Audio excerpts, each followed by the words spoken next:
Hello guys, আসসালামু আলাইকুম। আশা করি সবাই ভালো আছো। আমিও আলহামদুলিল্লাহ অনেক ভালো আছি। আজকে আমি যাব উত্তরার ওপেন সিটির ভিতরে। এই জায়গাটা অনেক সুন্দর। আমি আগে একবার গেছিলাম, গিয়ে দেখলাম যে জায়গাটা আসলে অনেক সুন্দর। তাই মনে করলাম যে একদিন গিয়ে ভিডিও করব, ভিডিও করে ওইটা আপনাদের সামনে তুলে ধরবো আর কি। তাই আজকে সকালেই মনে করলাম যে আজকে ওয়েদারটা অনেক সুন্দর, আজকে যাওয়া যাইতে পারে। তাই দুপুরবেলায় খাওয়া দাওয়া করলাম, খাওয়া দাওয়া করার পরে একটু রেস্ট নিলাম। রেস্ট নেওয়ার পরে বাইর হয়ে পড়লাম। আর হচ্ছে আমাদের এই রোডের কাজ চলতিছে, এই কারণে রোডটা অনেক খারাপ। মানে মামা গাড়ি আসতে চালাচ্ছে, মানে রিক্সা আসতেই চালাচ্ছে, কিন্তু এত ধাক্কা লাগদিছে, মানে আমি একা তো, মানে অনেক অনেক ঝাঁকি লাগদিছে। তাই মামারে বললাম, মামা একটু আস্তে আস্তেই চালাও, অত তাড়াতাড়ি চালানোর দরকার নাই। তাই মামা আস্তে আস্তেই চালাচ্ছিল। তা আমি একটু ভিডিওটা মানে ফাস্ট করে দিছি। আমি রূপায়ণ সিটির সামনে এসে গেছি।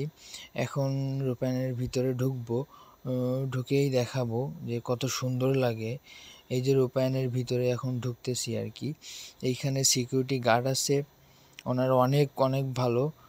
ভিডিও করলেও কিছু বলে না। আমি যাওয়ার সময় প্রথমে ফার্স্ট বলছিল যে তুমি ভিডিও করতেছো? তা আমি বললাম হ্যাঁ, আমি ভিডিও করতেছি। তা বললো ঠিক আছে, সমস্যা নাই, ভিডিও করো। তা দেখলাম অনেক ভালো, ওনারা অনেক ভালো, কিছুই বলে না। কিন্তু এর ভিতরে আসলে অনেক সুন্দর। এর ভিতরে স্থানীয় এদের গাড়ি আছে, মানে এর ভিতরে ঘোরার জন্য, যারা এর ভিতরে থাকে তাদের ঘোরার জন্য স্থানীয় গাড়ি আছে, অনেক সুন্দর সেটা। ওই গাড়িতে মানে উঠে ঘোরাঘুরি করা যায়। আমাদের জন্য না, শুধু একমাত্র যারা এর ভিতরে স্থানীয় থাকে তাদের জন্য আর কি। আর ভিডিওটা ভালো লাগলে সবাই লাইক, কমেন্ট, শেয়ার করবেন।